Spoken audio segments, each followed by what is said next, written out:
Another one could be journals discriminate against, this is kind of like getting towards your bias thing, with the Bayesian thing. Journals discriminate against papers which the author writes the theory and does the empirical work, because you have a double whammy there. Little things like this you could do. But I think the real challenge is to understand the nature of the problem a little bit more, particularly on the theory side. And I would just challenge, for example, if you want to work on this, Glenn, or someone else, to build a simple model where trade is taking place between two agents. The benefits of that trade, the production is then going to be allocated over the two agents. And then just add an economist to that model, defining how an economist contributes to the production function. Well, it may be developing the allocation rules. It may be in terms of being a consultant to one of them, in terms of trying to capture a better part of the allocation. It may be in terms of educating them in economic literacy and therefore improving the efficiency of the economy. Just define some ways in which the economist can contribute towards that production function, and then include the economist in, and just pursue those models at a very basic level. I don't think we've even got that far. I don't think we even understand the nature of the problem and the right questions to ask yet.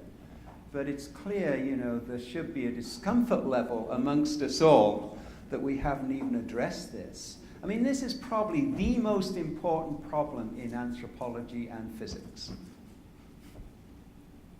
Let me add, Glenn, and you should know this because there was a paper at a conference that you ran at Georgia State, the FIR meeting 2 years ago, by Addy Carney in his plenary.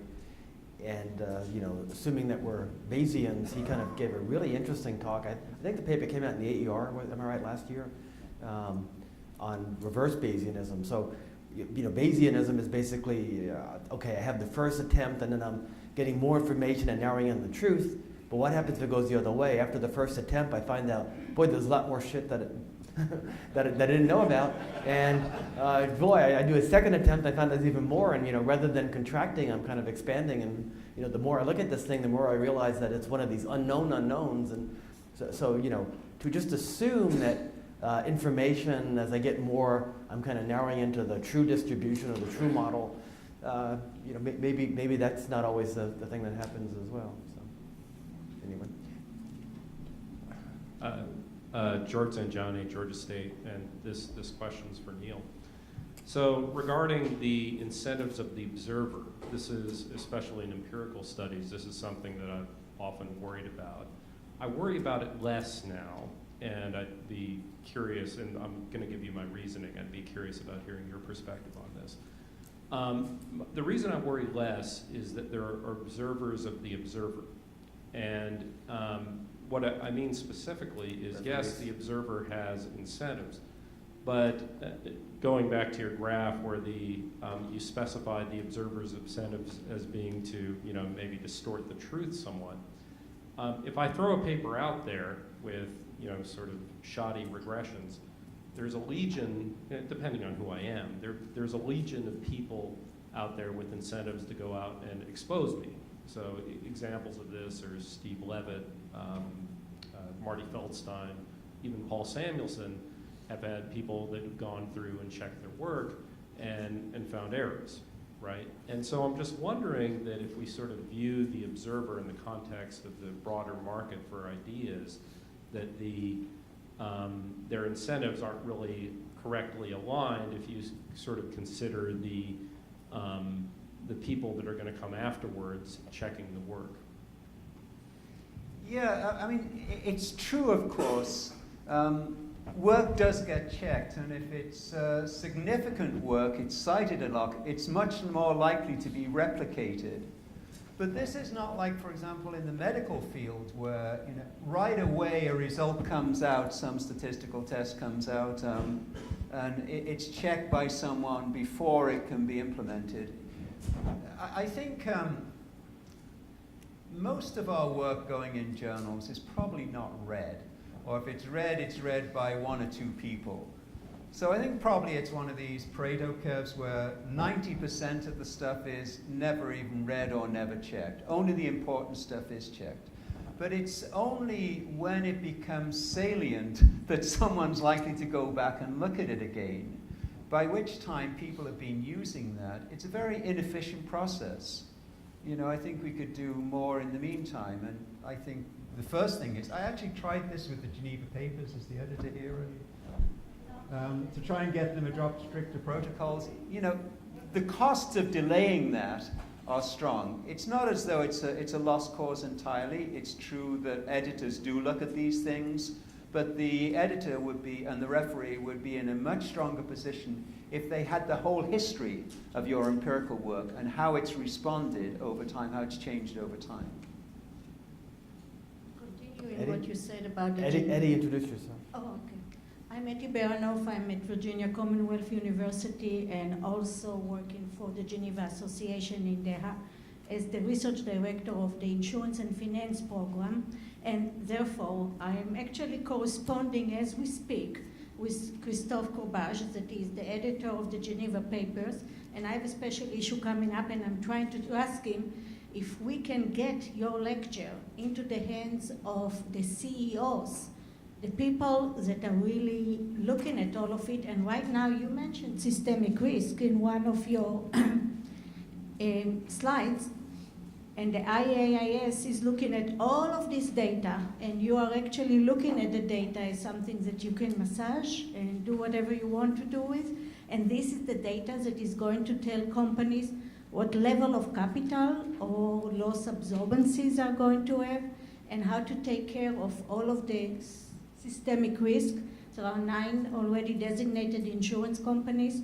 So my question, how your message is going to be brought into the hands of the people that are the policymakers, not on cancer, on actually managing these important industries that give safety net to the whole wide world.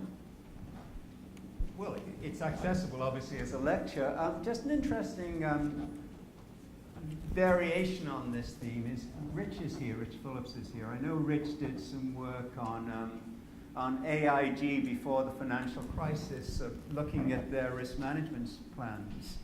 And here's an example of how incentives can get in the way. You know how AIG failed with that unit in London that was doing a lot of financial risk? AIG did a risk management assessment, an overall risk management assessment. But there were some strategic decisions presumably made about what was the scope of that risk management assessment. What constituted risk? What risk should be looked at? How should you look at the interaction between the various risks? Well, you know, that strategic decision presumably was that we don't include that unit in London because it's been very successful. You know, there's certainly incentives in play there about how you measure risk, how you do your risk assessment, and look at the consequences of that. I mean, that's a great counterexample about how incentives really screw things up, and the consequences were, you know, phenomenal, absolutely phenomenal. I think CEOs are more interested in that type of anecdote than reading this sort of stuff. But So to try to keep us on time, I have one more question, so introduce yourself. Erwan Michel Cajon from the Wharton School. Really good to see you back here. I think George pointed, I think, where the future is. Economics or insurance is a baby compared to medicine and physics. The same debate happened 10 centuries ago where people were trying to create laws in physics. What is a law in physics? Something that has been replicated again and again and again and again, and that becomes a law. I think that's exactly your Pareto example, is what you're talking about. For some of our results to become a law in economics or finance or insurance, you need that to be replicated again and again and again and again.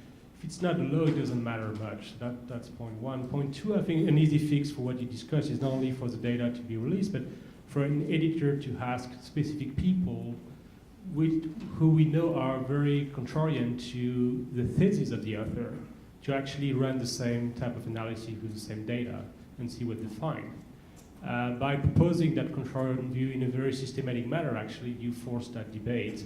Again, using the same data, but twisting the data in a very different way, and then you have that discussion too. So I know that some of the questions that the AER is brainstorming about, not only asking people to release their data, but actually to have that contrarian view on important papers as well. So I think that's just the beginning of a debate. I think you touch on an important point and have that type of discussion with Yuri every week, because we are 3 doors apart on the same floor. So.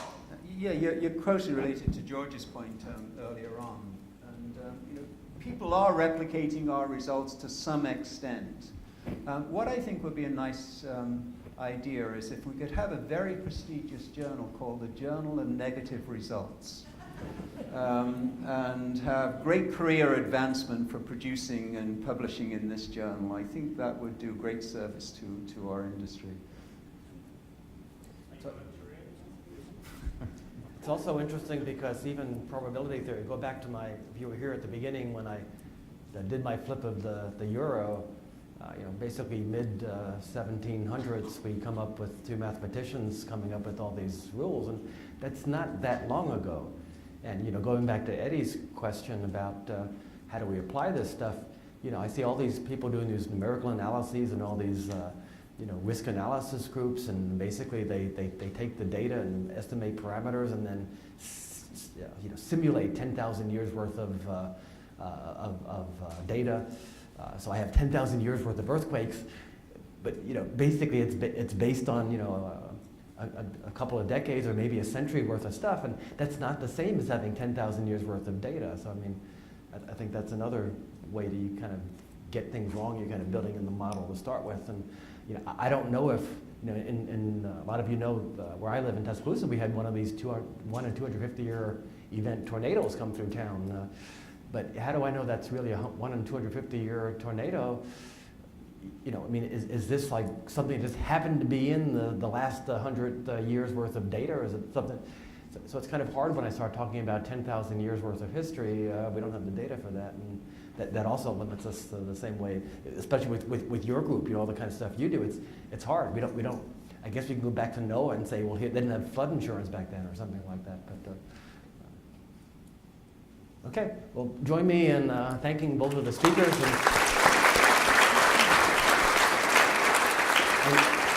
And now we have a coffee break, is that right? And then we have another plenary on cyber risk. So, thank you, guys.